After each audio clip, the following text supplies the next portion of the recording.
In the quiet village of Andolo, a hard-working farmer named Musa lived with his wife, Adama, and their 3 children.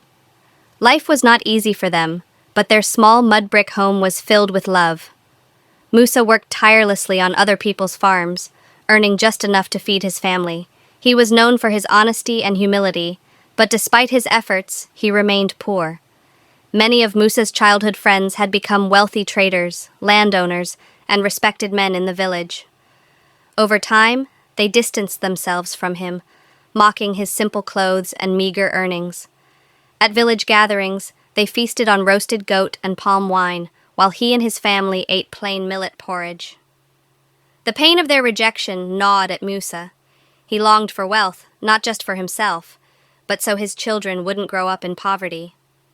One evening, after another day of humiliation, Musa sat outside his home, deep in thought. That was when Chief Gomba, the wealthiest man in Ndolo, approached him. The chief was feared and respected, known for his vast farmland, cattle, and many wives. "Musa," Chief Gomba said, stroking his thick gray beard, "you are a hard-working man, but hard work alone will not make you rich. If you want to change your life, I can show you the way." Musa hesitated. "What way is that, Chief?" The old man smiled. "Meet me at the old baobab tree tomorrow night, and I will tell you." The next night, Musa sneaked out of his house and made his way to the massive baobab tree at the edge of the village.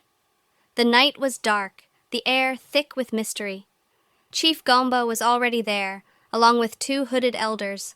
A small fire burned at their feet, casting eerie shadows on their faces.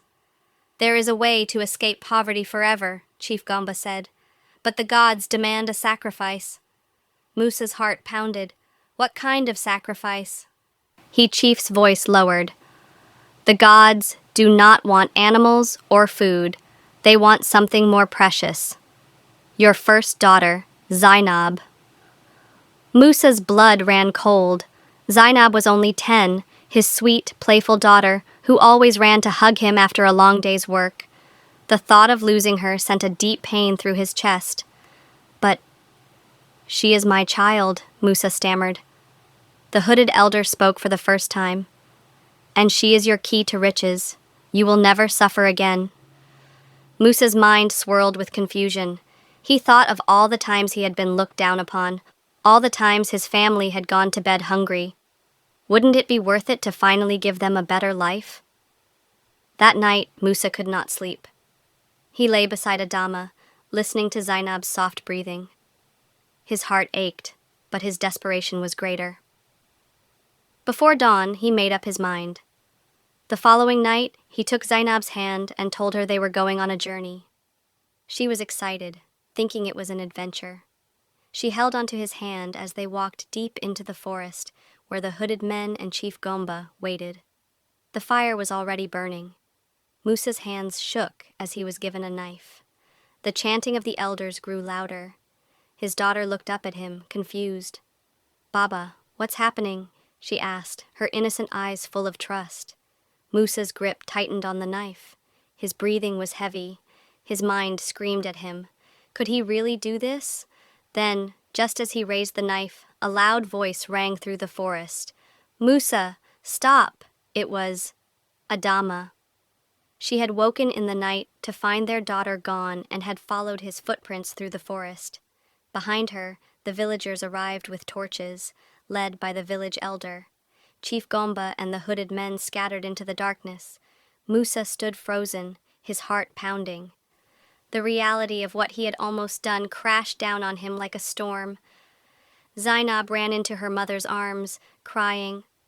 The villagers grabbed Musa, their faces filled with anger and disappointment. "This is not our way, Musa," the village elder said. "No wealth is worth the blood of your own child." Musa fell to his knees, sobbing. He realized too late the true cost of his greed. The village elders ordered him to be imprisoned for his crime. Chief Gomba fled Ndolo that very night, never to be seen again. Musa spent years in isolation, reflecting on his mistakes. When he was finally released, he returned to his family, not as a rich man, but as a changed one. He spent the rest of his life teaching young men the value of hard work and honesty. His story became a warning passed down through generations in Ndolo. Parents told their children, "No gold is worth more than the love of family. Beware of greed, for it will cost you more than you can afford."